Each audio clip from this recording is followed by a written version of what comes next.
Hello again, everyone. This is City here, the Healthy Relationships Coordinator of WISE. And we are back at it again with the 7-day sexual violence / healthy relationships program that we have created for our girls program here at WISE. And so today we are going to do our workshop number 2. And workshop number 2 is, what is a healthy relationship?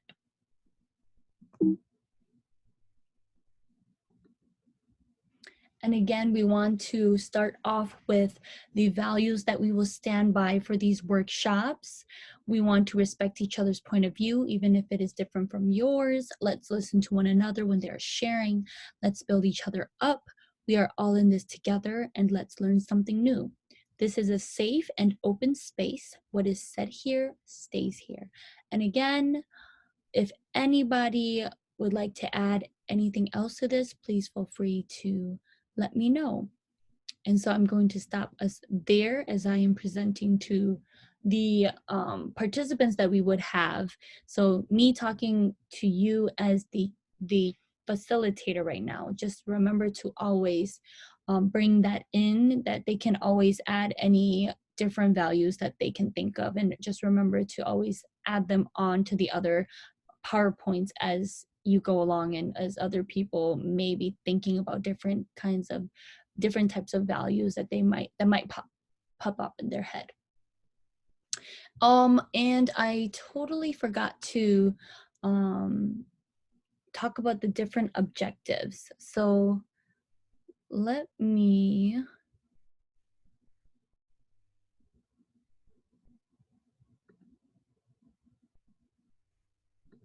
just pause the sharing right there.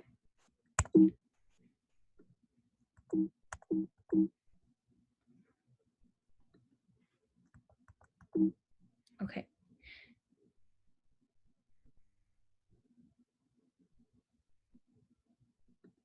Okay. And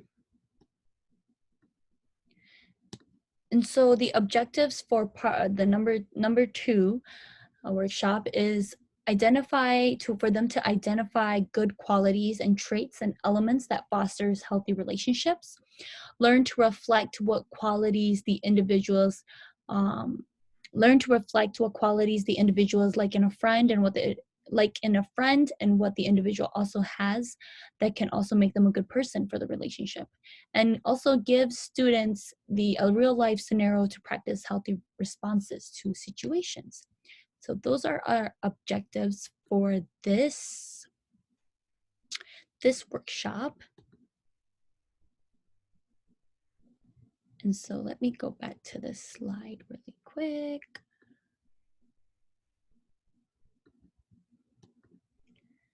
Okay.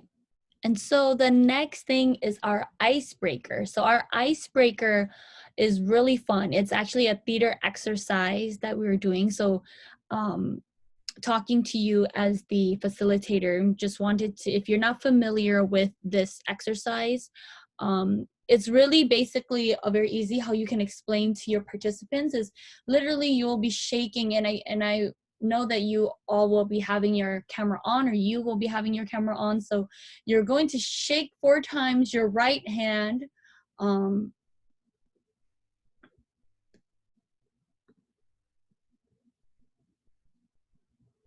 All right, so here I am. It's a little dark here. So what you will be doing is you are going to shake 1, 2, 3, 4, 1, 2, 3, 4, and then your feet 1, 2, 3, 4, 1, 2, 3, 4, 1, 2, 3, 1, 2, 3, 1, 2, 3, 1, 2, 3, 1, 2, 1, 2, 1, 2, 1, 2, 1, 1, 1, 1.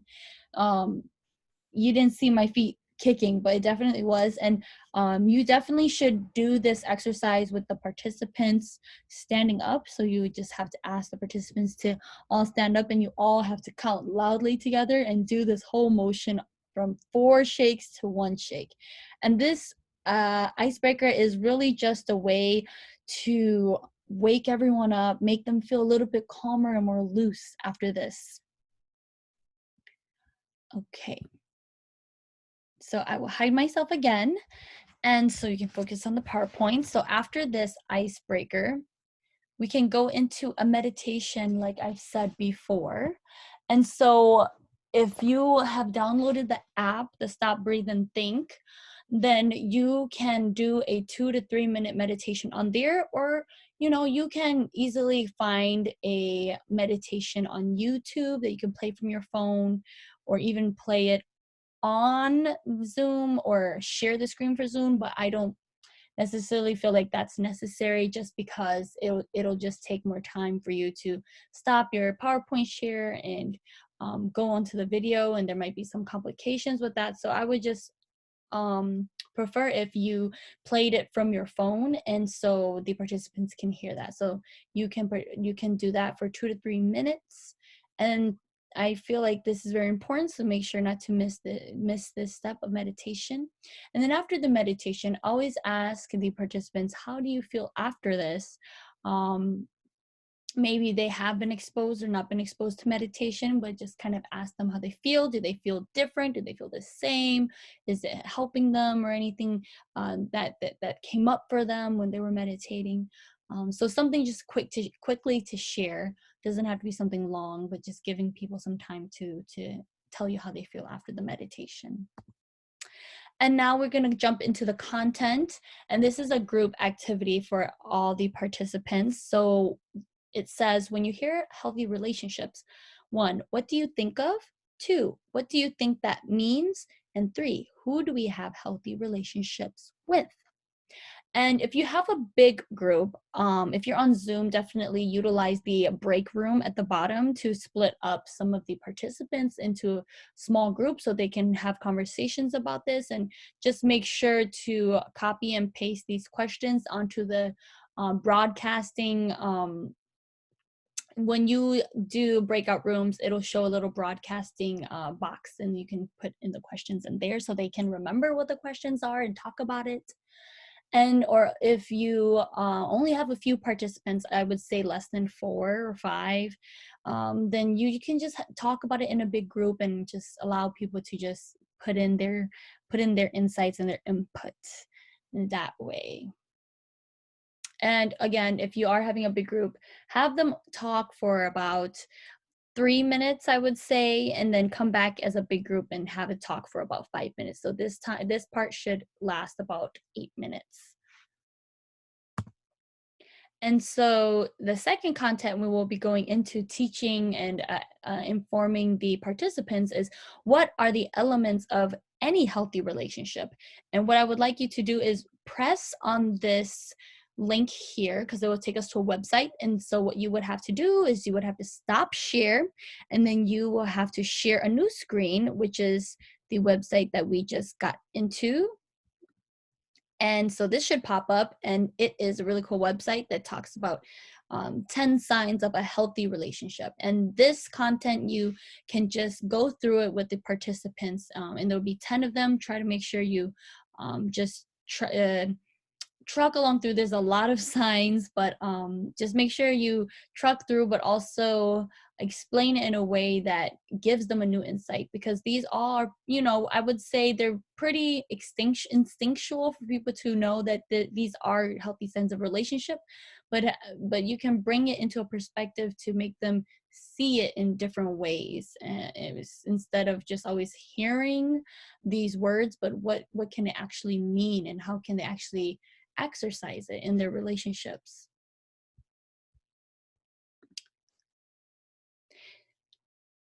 So reading this paragraph, healthy relationships bring out the best in you and make you feel good about yourself. A healthy relationship does not mean a perfect relationship, and that is something to emphasize. And no one is healthy 100% of the time, but the signs below are behaviors you should strive for in all of your relationships. So the first one is comfortable pace. The relationship moves at a speed that feels enjoyable for each person. It's normal to want to spend a lot of time at first when you both are getting together. If you're talking more of a romantic partner relationship, even making new friends for the first time, you may want to spend a lot of time with them at first, but it is important to know and be aware that each person may have a different comfortability level, and to always communicate and talk about where your comfortability level is, and engaging if that person may be feeling unready to share different things with you or share different experience with you right away. Just give them time, and again, go at a very comfortable pace for you and the person. Yes, and so they don't feel rushed or pressured to do anything that they may not be ready for. And for you too. So, number two, trust. Having confidence that your partner won't do anything to hurt you or ruin the relationship. In a healthy relationship, trust comes easily, and you don't have to question the other person's intentions or whether they have your back. They respect your privacy and would never put you through a test to prove your loyalty. And this one is also very important. Sometimes people feel like they have to gain someone's trust, and that is also very important, but I feel like if you are starting to have a good relationship with someone, you shouldn't feel like you have to watch your back at all times, and feeling as if the person, you always have to watch over that person because they may do something that you don't want them to, or they may do something that behind your back.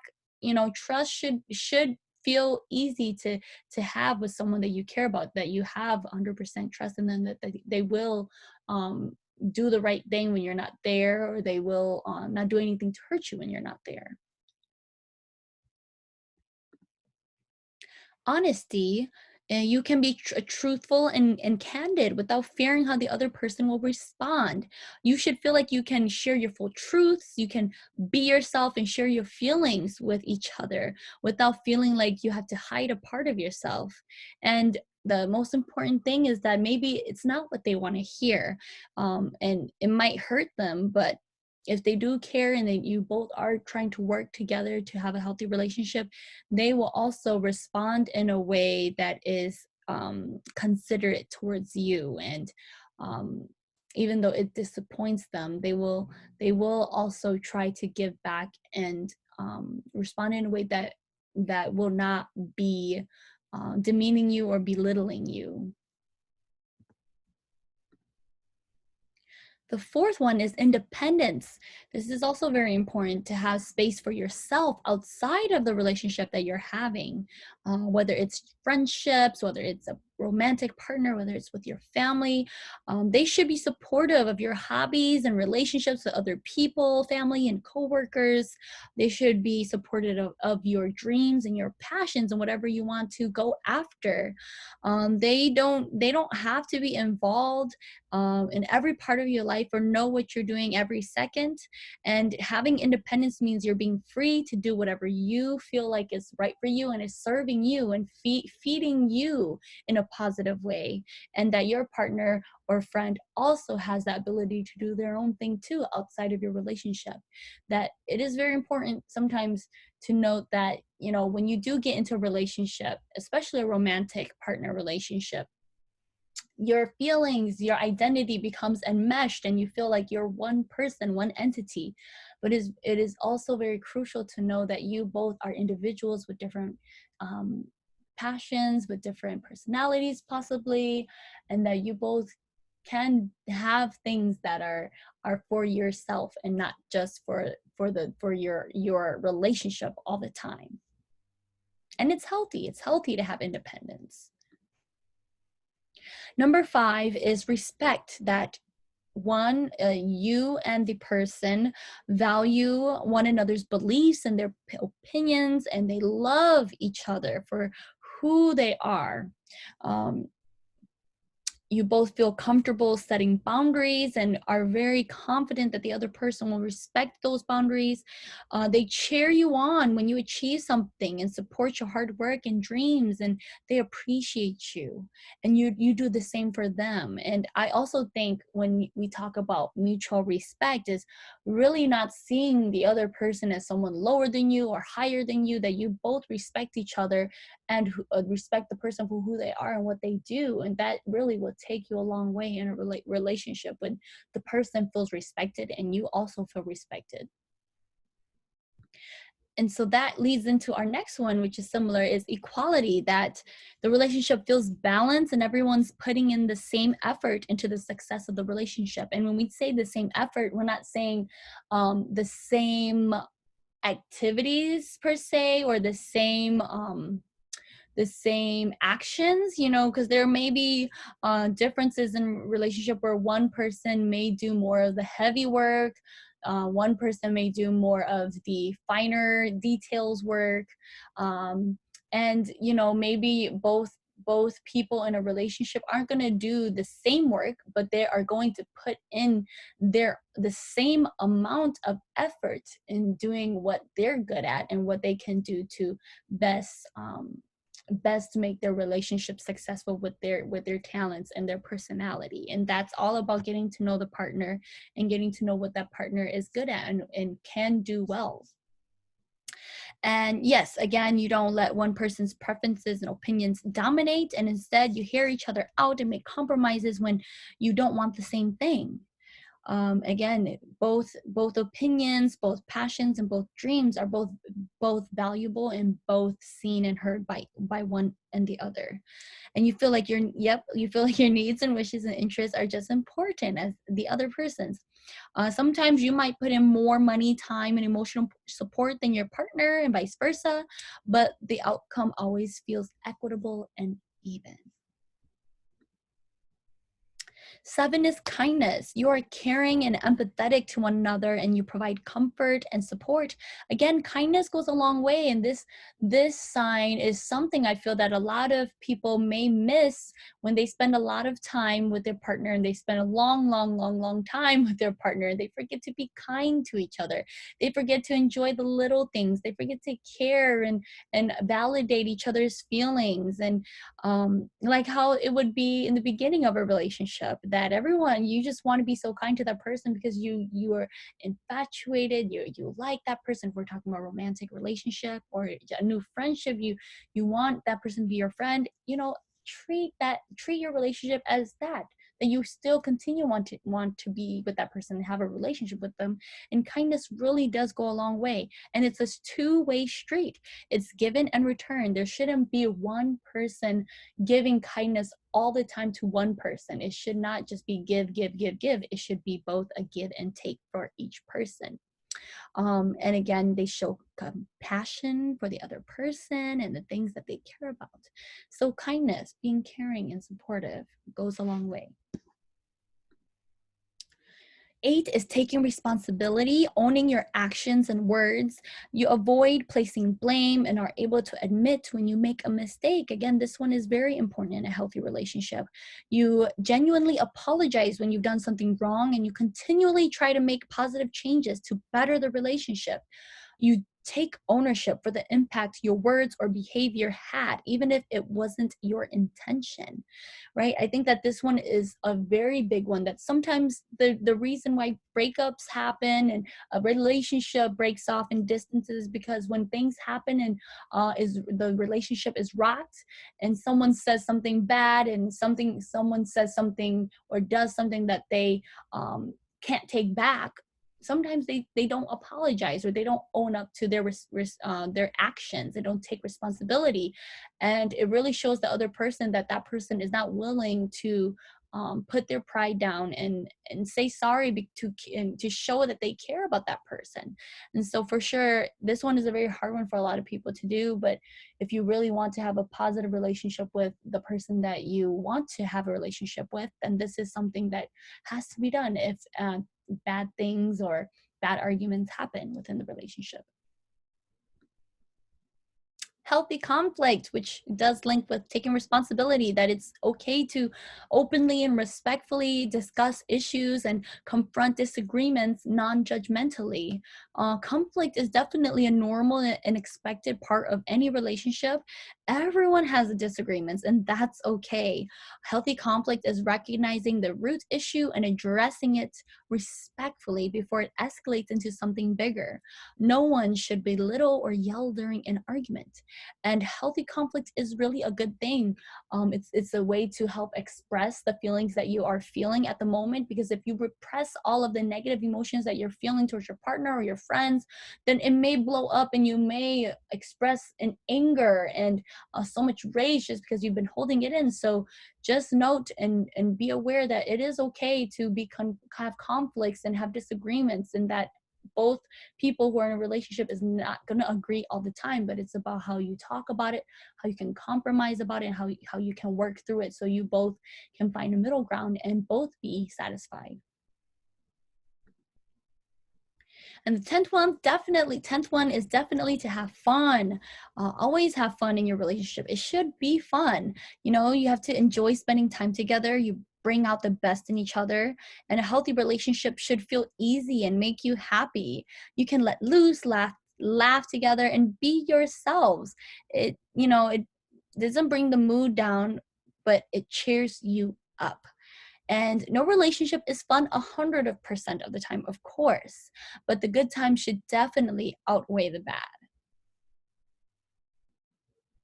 Okay, I'm going to stop right there. And so, as the facilitator of this part, just remember, throughout the 10 signs that we're talking about right now, just make sure to make a note to the participants that if you have any questions about any sign, feel free to raise your hand or unmute yourself and ask me if you want any more explanation or anything like that. So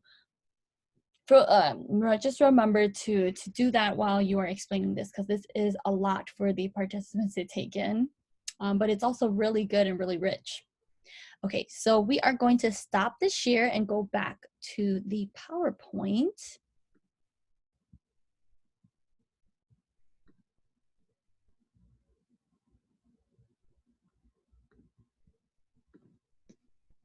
All right, so with all that being said, let's go into reflecting on our own relationships. What are your top 3? And let's discuss with the partner. And again, with this part, if there are a lot of participants, yes, break them out into breakout rooms. So you would have to stop share, and then you would have to put them into breakout rooms. And for this, I would say, in order for them to have these 10 signs, you can just copy and paste the link that we used into the broadcasting box, and so they can copy and paste that and look at all of the different signs. And so they can talk about it for, 2 minutes. Each person have 1 minute to discuss, and then you can bring them back and you can discuss them for 5 minutes as a big group. Whoever wants to share, not everyone needs to go. But again, if you have a smaller group, I would say just if time permits, just have all of the participants go around and talk about what their top 3 is, or if you don't have that much time, gauging your time, then you can just have a few of them go. Now we're going to get into which healthy sign. And so this part, you as the facilitator will be giving out 3 different scenario situations to the participants, and it is their job to figure out which healthy signs should the characters in the statement do after the situation has happened. So let's look at the first one.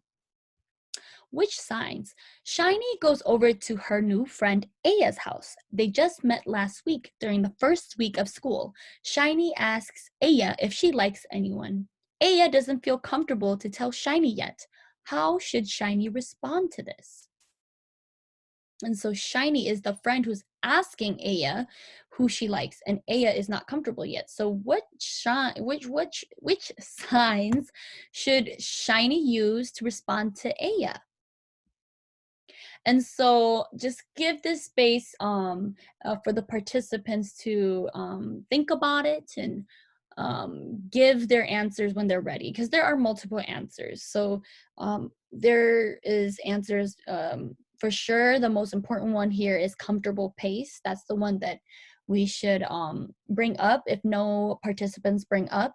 I would say respecting, valuing another's beliefs and opinions, and um, honesty, being truthful to each other. Maybe Aya can talk about how maybe she's not comfortable with talking about it. So it can go many ways. I mean, I think a lot of these signs can apply to the situation, and if the participants give a good explanation to it, then it would definitely work. It's just really for them to kind of think about which signs they should utilize if they were to ever go through this situation.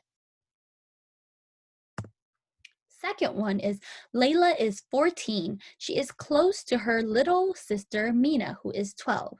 But as she is going to high school, she is joining more things and have more friends. As a kid, Layla would spend a lot of time with Mina, go shopping, play Barbies, and the PS4 together, go walking, even go to the bathroom together at night when one of them was afraid.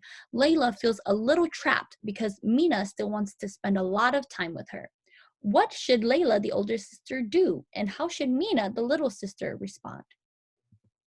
And so again, give some time for the participants to think about it. And some responses that you can look for is what Layla should do is really have healthy conflict, openly and respectfully discuss the issues and confronting disagreements with her little sister Mina. It might be really funny because they're super young, but you never know. They can actually have some good, healthy conflict together. And be honest, right? Layla could be honest and talk about how she's been feeling. And talk about independence too, having space for herself. That's also a very important one. And so, how should Mina respond? Really respect, right? Value one's beliefs and opinions. Love the person for who they are and respect their decision. She can also be honest, maybe talk about how she feels too, and but again respecting her older sister's decision there, and trusting that her sister still loves her, and trusting that her sister is not intentionally trying to do anything to hurt her, but it's just kind of a transition in her life so she can start doing different things as she's going into high school.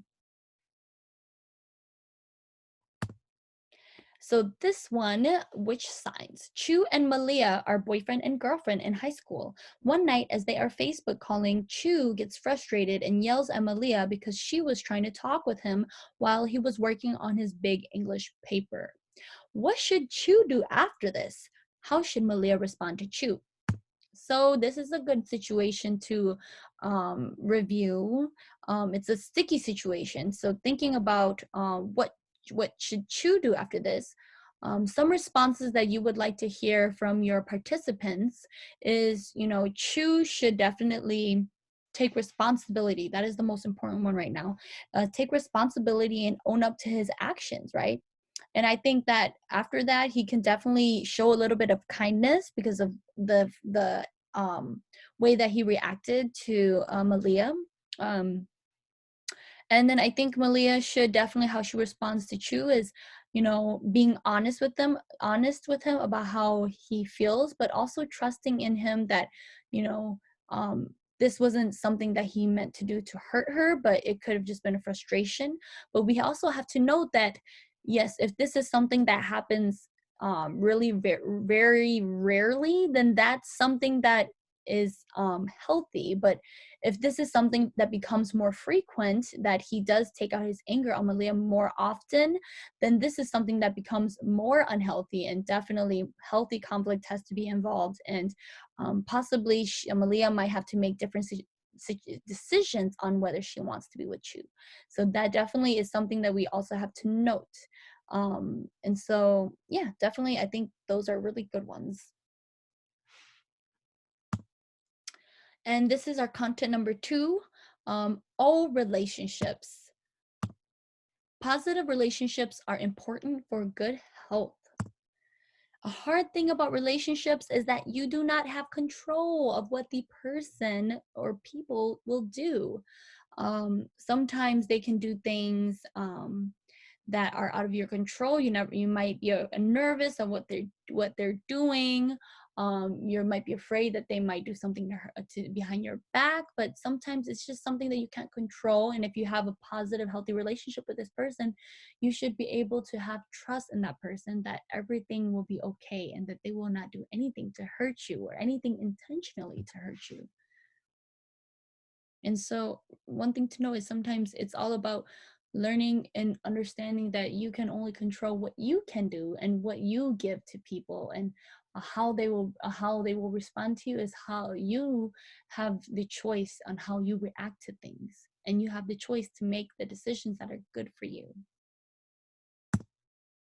Relationships affect how you feel about yourself and how you cope with things. And so we can talk about your the parent relationships and how you grew up, and how maybe they have taught you how to deal with problems. And you can also definitely talk about the current relationships that, you know, they're having right now as the facilitator.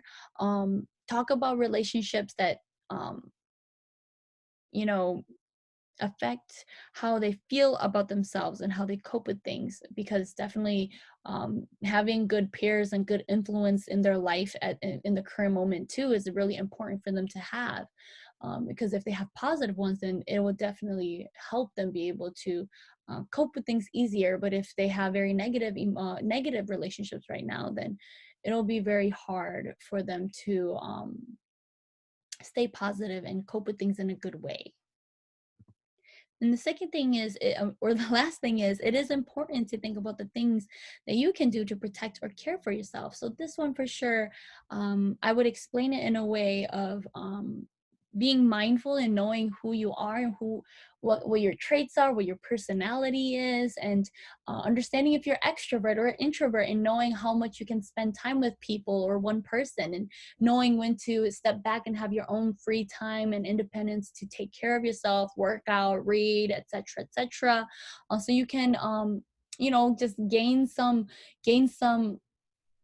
gain some energy back or charge yourself up. So it just really depends on the person that you are, but just know what you need to care for yourself when you are with other relationships, when you are involved in relationships, because being in relationships can be very draining sometimes, even in really good positive ones. Sometimes that you might just have to pull your end a lot more at certain points of your relationship, and that's definitely okay sometimes. But just again, knowing when you need to stop and take care of yourself. And the last activity that we're going to do is a friendship activity. So we are going to be creating an advertisement for a new friend, and we have to be mindful and take into consideration of what we want to put on this advertisement. So I wrote here is, what traits do you want this friend to have? Let's focus on inner qualities and activities you would like them to do with you. What would you offer for this friend? And as the facilitator, I have only done it on Zoom, so I have done it on Google Docs, but for sure, if your participants have physical paper and pencil with them, they can for sure do it physically too. It does not have to be on Google Docs. This is a really cool way for the participants to kind of think about what kind of person that they want to have as a friend. And um, it'll make them reflect a little bit on if maybe the friends that they have right now does have those qualities. Maybe they don't think about it right away, but maybe later on it'll stick to their minds, and they will understand more, and what healthy relationship really does mean to them, and what kinds of people they want to surround themselves with. And so my example that I created is just on Google Doc, and it's talk about friends wanted. My name is City. I'm looking for a new friend. If you fit the description, please call me at blank, email me at blank. I can't wait to meet you. And qualities I'm looking for: adventurous, likes the outdoors, likes to try different foods, explore different places, go to a lot of fun community events or art museums. Understanding, respect that I am my own person and need some alone time, and have other relationships and activities I need to put time into as well. Yes, because I do love connections with a lot of different people, and I do definitely need my alone time at a lot of times.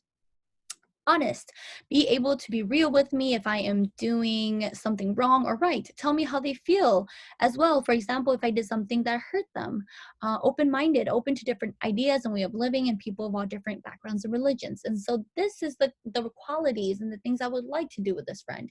And on the right, I would say the things that I would like to offer to this friend if they become my friend.